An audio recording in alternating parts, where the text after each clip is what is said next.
নমস্কার বন্ধুরা, রেবতী রান্নাঘরে সবাইকে সুস্বাগত। সবার জন্য আমি আজকে একটা নতুন রেসিপি নিয়ে এসেছি। চলো তোমাদের রেসিপিটা দেখিয়ে দিই। দই আর শসা। আমি এখানে একটা শসা নিয়েছি আর 200 গ্রাম দই নিয়েছি, 200 গ্রাম টক দই নিয়েছি। একটা শসা আমি ধুয়ে নিয়েছি। শসাটাকে আমি এইভাবে কেটে নেব। এইভাবে ঘষে কেটে ফেলে দিতে হবে, নাহলে শসাটা তেতো হয়ে যাবে। তেতো হয়ে গেলে দই শসাটা খেতে ভালো লাগবে না। দেখো আমি কিরম করে শসাটা কেটে নিচ্ছি। শসাটা এবার আমি ছাড়িয়ে নিচ্ছি।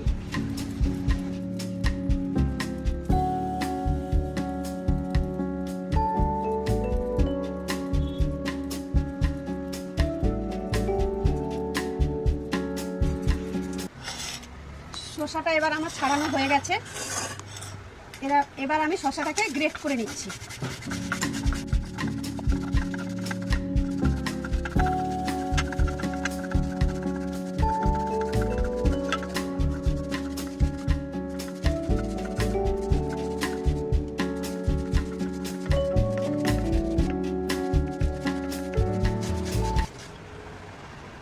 আমার পুরো শসাটা গ্রেট করা হয়ে গেছে। দেখো কত সুন্দর হয়ে গেছে। এবার আমি উপকরণগুলো তোমায় দেখিয়ে দিলাম। এবার আমি দইটা কেটে দেব।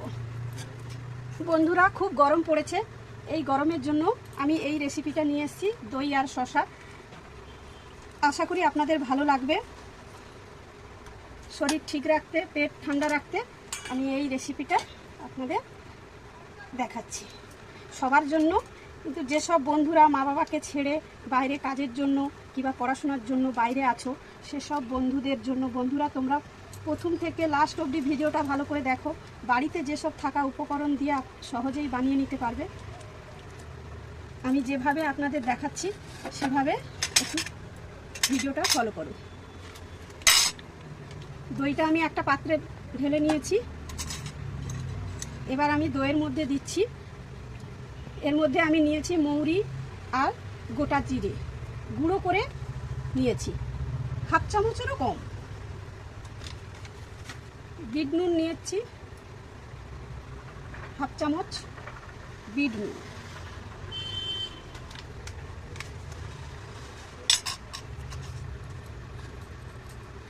দিয়ে আমি দইটাকে ভালো করে ফাটিয়ে নেব।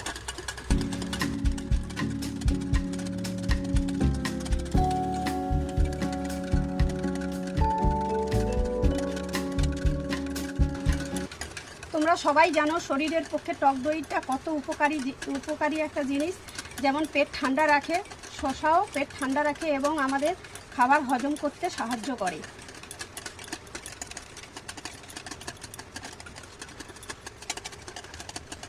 খুব সহজেই দই শসাটা বানানো যায়। আমি শসাটা দিয়ে দিলাম। শসাটা দিয়ে আমি আরেকবার ভালো করে মিক্সড করে নেব। এই গরমে এটা কিন্তু খেতে খুব দারুণ লাগে।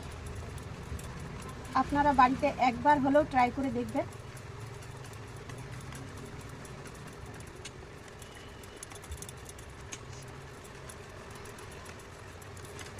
আর এই দই শসাটা খুব সহজেই তাড়াতাড়ি বানানো হয়ে যায়।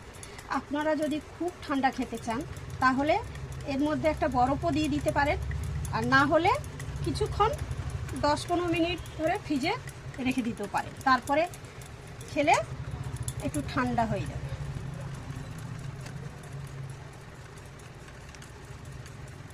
উপকরণটা ভালো করে মিশিয়ে নিলাম। অনেকে একটু মিষ্টি পছন্দ করে, তাই আমি বেশি মিষ্টি দেব না।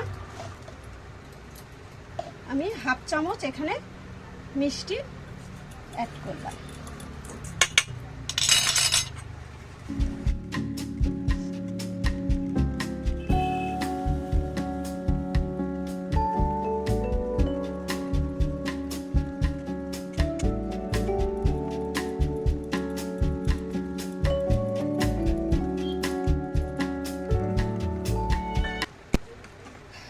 দেখো বন্ধুরা, কত সহজেই তাড়াতাড়ি বানানো হয়ে গেল।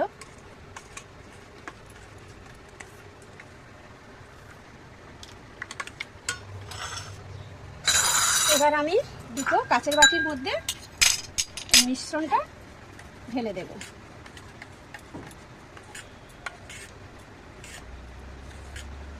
এই গরমে এই দই শসাটা খেতে খুব ভালো লাগে। আমি তো খেয়েই দেখেছি, তোমরা একবার খেয়ে দেখো বন্ধুরা। তোমাদের জন্য এই রেসিপিটা।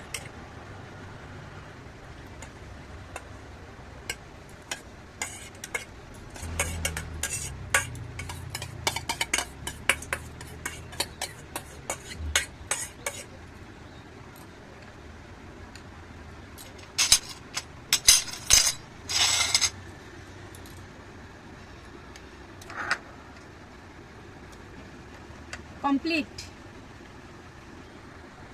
আবারও বলছি, যেসব বন্ধুরা বাইরে আছো তাদের জন্য আমি এই রেসিপিটা দেখাচ্ছি। তোমরা বাইরে আছো, এই গরমের সময় তোমরা এই রেসিপিটা বানিয়ে একবার হলেও ট্রাই করে দেখো। যদি তোমাদের এই রেসিপিটা ভালো লেগে থাকে তাহলে একটা লাইক, কমেন্ট, শেয়ার করে আমার পাশে থাকবেন। সবাই ভালো থাকবেন, সুস্থ থাকবেন। একটা লাইক করলে আমার চ্যানেলটাকে এগিয়ে নিয়ে যাবার সাহায্য করো। আমি আরও নতুন নতুন তোমাদের জন্য রেসিপি নিয়ে আসতে পারি। দেখা হবে পরের রেসিপি নিয়ে। Bye, tata.